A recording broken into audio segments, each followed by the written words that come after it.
আসসালামু আলাইকুম প্রিয় দর্শক, আপনারা কি খেয়াল করেছেন গত 2-3 দিনে রাজনীতির অঙ্গনে একটা পরিবর্তন যেন আমি দেখতে পাচ্ছি। এবং সেই পরিবর্তনটা হলো যে এনসিপিতে যাওয়ার জন্য, এনসিপির সঙ্গে মিলিত হওয়ার জন্য কিছু কিছু রাজনৈতিক ব্যক্তিত্বের একটা আকাঙ্ক্ষা, অথবা কিছু কিছু ব্যক্তিত্বকে রাজনীতিতে সম্পৃক্ত, তাদের রাজনীতিতে সম্পৃক্ত করার জন্য এনসিপির একটা চেষ্টা, এটা আমি লক্ষ্য করছি। এবং এটা এ কারণে দেখা যাচ্ছে যে আমাদের দেশে যে রাজনীতিগুলো আছে, আমাদের এখন দৃশ্যত এবং মাঠে খুব প্রকাশ্যে সক্রিয় দল হলো, আমি মনে করি বড় দলের মধ্যে 3টা। একটা হলো বিএনপি, একটা জামায়াতে ইসলামী, একটা এনসিপি। অন্য দলগুলোকে আমি ছোট দল হিসেবে বিবেচনা করি। গণ অধিকার পরিষদ ওটা হারিয়ে যাবে ধীরে ধীরে, কারণ ওর মূল 2 নেতাই দল ছোটো মতো হয়ে গেছে, তাই না? আবার এবি পার্টি, তারাও কোনো নির্বাচনে একটা জোটের মধ্যে ছিল, কিন্তু তারা কোনো আসন না পাওয়াতে, যেহেতু এখন সংসদ কেন্দ্রিক রাজনীতি হয়ে গেছে, কাজে আলোচনায় তারা আবার থাকছে না। আওয়ামী লীগ বাংলাদেশের রাজনীতিতে প্রবলভাবে থাকলেও সরকারি নানা রকম পদক্ষেপের কারণে তারা এখন দৃশ্যত অনুপস্থিত, কিন্তু তারা আছে। তাদের রাজনীতি আলাপটা আমি পরে করছি, আমি আগে এই 3টা নিয়ে কথা বলি। এখন এই 3টার মধ্যে যদি কোনো রাজনৈতিক ব্যক্তিত্ব, যিনি মনে করেন বেশ পরিচিতি আছে এবং কোনো একটা সম্ভাবনা খুঁজছেন অথবা টিকে থাকতে চাইছেন, তারা কিন্তু একটা নতুন প্ল্যাটফর্ম খুঁজবেন, যে প্ল্যাটফর্মে গেলে তার ভবিষ্যৎ উজ্জ্বল হবে। এখানে কিন্তু এটা যেমন আছে, আবার বিপরীত দিকে এনসিপির মধ্য থেকেও একটা প্রবণতা কাজ করছে। তারাও কোনো কোনো রাজনৈতিক ব্যক্তিত্বকে তাদের দলে ভেড়ানোর চেষ্টা করছেন, যে ভেড়ানোর মাধ্যমে তারা তাদের দলকে আরও আলোচনায় নিয়ে আসতে পারেন। এরকম একটা আমি প্রবণতা গত কয়েকদিন ধরে দেখছি। এর মধ্যে সবচেয়ে যেটা বেশি আলোচিত নাম, সেটা হলো ব্যারিস্টার রুমিন ফারহানা।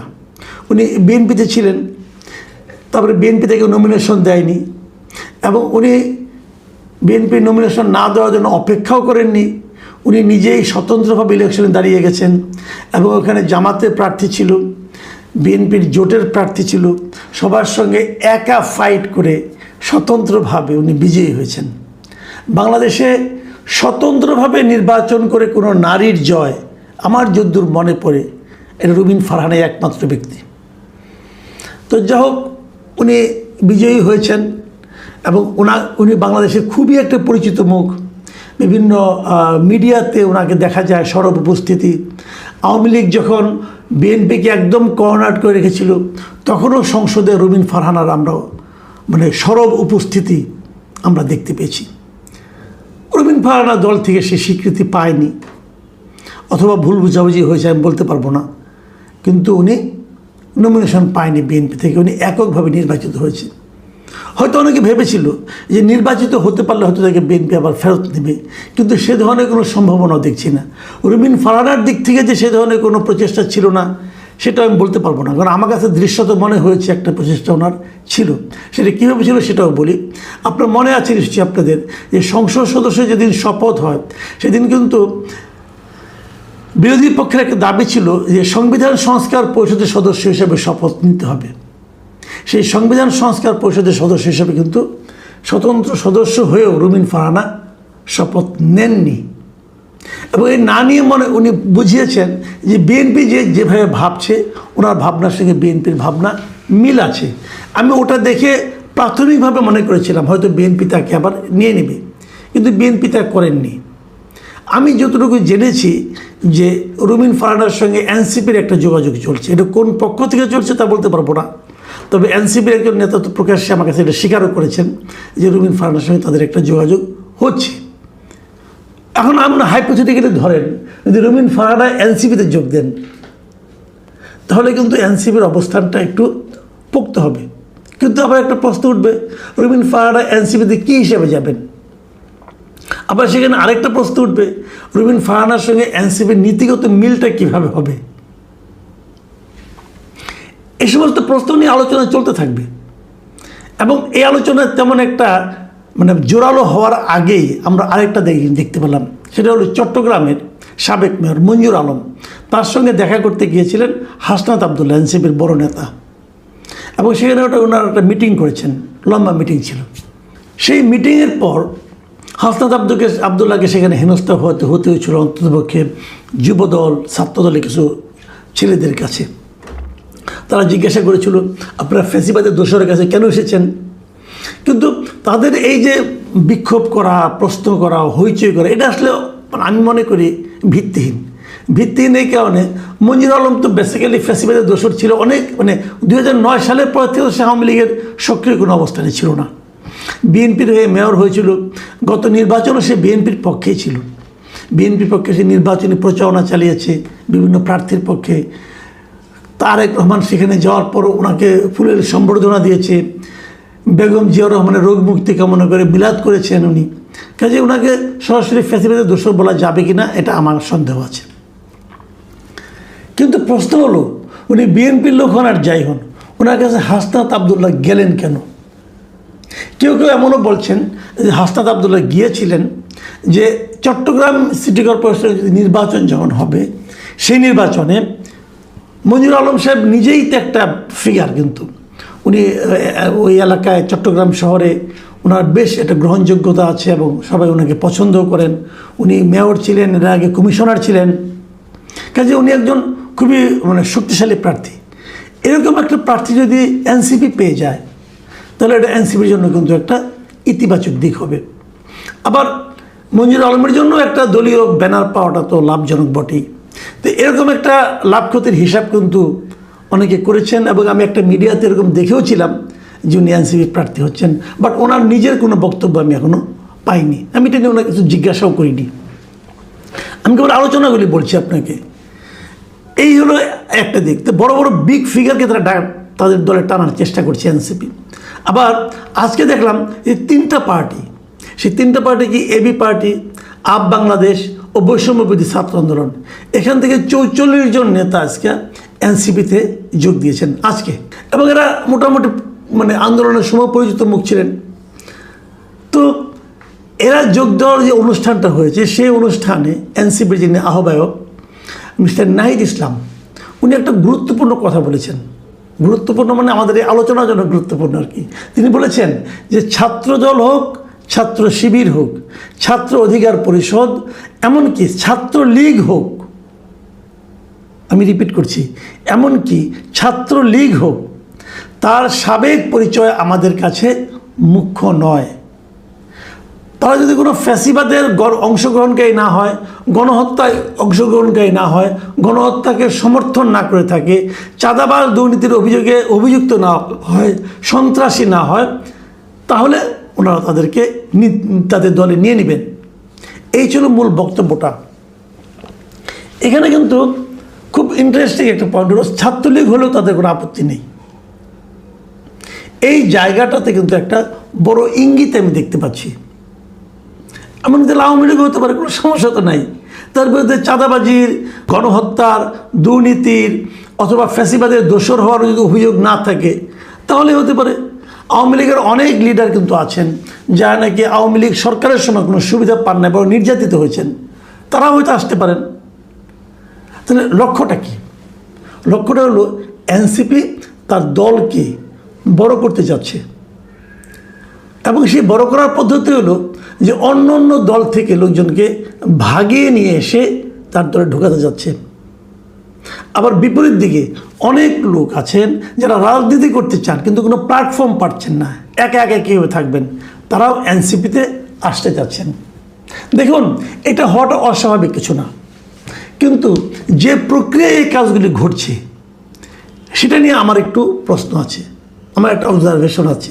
সেটা হলো, আমার কথা হলো সবাই এনসিপিতে আসতে যাচ্ছে কি মধুর আশায়। এনসিপিতে কি মধু আছে? মধুটা কোথায়? এই বিষয়টা আমি একটু বোঝার চেষ্টা করতেছি যে এখানেই কেন এনসিপিতে এখন কোনো সরকারি দল না, কিন্তু এনসিপি সংসদে থাকা একটা দল, যে দলের 6 জন সদস্য সংসদে আছে, একজন মহিলা সদস্য তারা পাবেন, তাহলে 7 জন হয়ে যাবে।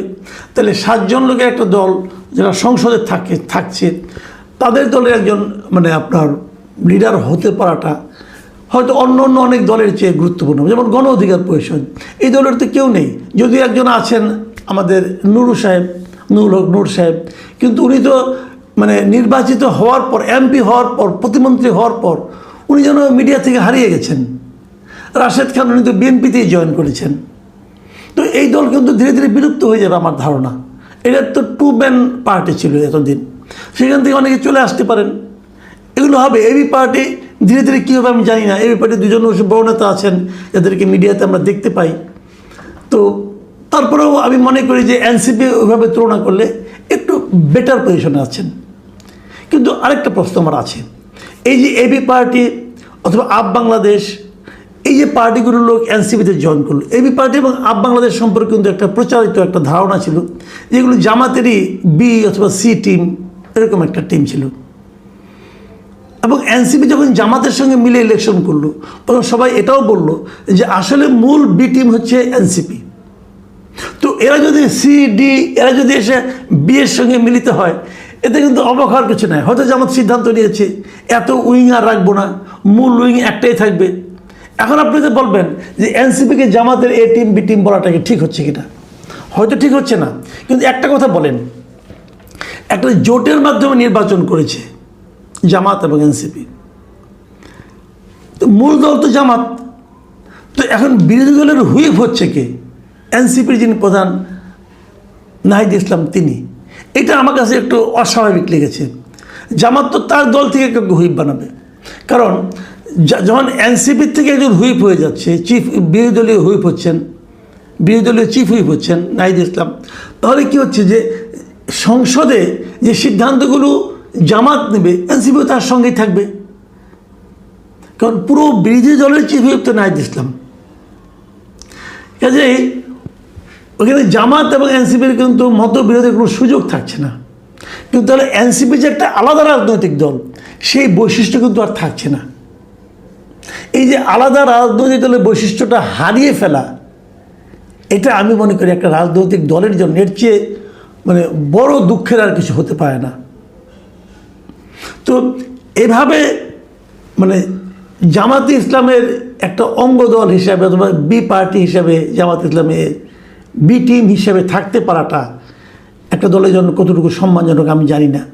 কিন্তু তারপরও এই যে এত বিশ্লেষণ করলাম, এখানে অনেক নেতিবাচক কথা বললাম, তারপরও আমি কিন্তু মনে করি এদেশের অনেক মানুষ প্রধান দুই রাজনৈতিক দলের বিপরীতে একটা তৃতীয় পার্টি খুঁজতেছে। এবং আগামী নির্বাচন পর্যন্ত আওয়ামী লীগের কী হবে আমি জানি না। আমি ধারণা করি এই যে হয়তো আগামী নির্বাচনের আগে আওয়ামী লীগ তার রাজনৈতিক অধিকার ফেরত পাবে। যদি তেমনটি হয় তাহলে কিন্তু এবি টিম আবার সে বিএনপি আর আওয়ামী লীগে হয়ে যাবে, জামাত তখন 3 নম্বর দল হবে। কিন্তু জামাত দলটার একটা সমস্যা হলো ওটা তো হুটহাট জয়েন করা যায় না, ওখানে একটা ধারাবাহিকতা, ওটা একটা ক্যাডার পার্টির মতো নিচে থেকে ধীরে ধীরে ধীরে ধীরে উঠতে হয়। সেটা একটু জটিল, চট করে বড় হওয়াটা একটু জটিল। এবার জামাত যে ভোটটা পেয়েছে সেটা দেখে বিভ্রান্ত হওয়ার কোনো সুযোগ নেই। যদি আওয়ামী লীগ ফিল্ডে চলে আসে তাহলে জামাতের এই ভোট থাকবে বলে আমি মনে করি না। সেক্ষেত্রে আমি মনে করি যে যারা নাকি এরকম নেতৃত্বের দিকে দ্রুত যেতে চান তাদের জন্য এনসিপি একটা ভালো অপশন সম্ভবত। কিন্তু সেক্ষেত্রে এনসিপির জন্য যেটা করণীয় সেটা হলো কারো বি টিম হয়ে যদি আপনারা থাকেন, আপনারা যদি নিজস্ব স্বকীয়তায় উজ্জ্বল হতে না পারেন, নিজস্ব একটা রাজনীতি যদি জনগণের সামনে আপনারা উপস্থাপন করতে না পারেন তাহলে কিন্তু হবে না। এখন নিজস্ব রাজনীতি আপনি কীভাবে উপস্থাপন করবেন? আপনারা বলছেন যারা চাঁদাবাজি করেছে, যারা দুর্নীতি করেছে তারা যেন তাদের দলে না আসে। তো সেরকম ঘটনা তো আপনার দলের মধ্যেও আছে, আপনি দলের অনেক শীর্ষ নেতার বিরুদ্ধে অভিযোগগুলো আছে, সেই অভিযোগগুলো আপনি কীভাবে দূর করবেন? আমি চাই ব্যক্তিগতভাবে যে এনসিপি একটা নতুন দল হিসাবে, ইমার্জিং পলিটিক্যাল পার্টি হিসেবে এগিয়ে আসুক। এবং সেটা করার ক্ষেত্রে আমি যে আলোচনাগুলি করলাম এগুলি আমি বিভিন্ন সম্ভাবনা এবং সমস্যা, প্রতিবন্ধকতা এগুলো তুলে ধরলাম। এগুলিকে মাথায় রেখে যদি এনসিপির নেতৃত্ব অগ্রসর হয় আমি মনে করি সামনে হয়তো আমরা একটা বিকল্প রাজনৈতিক দল পেতে পারবো। প্রিয় দর্শক, এখন এ পর্যন্তই। আল্লাহ হাফিজ।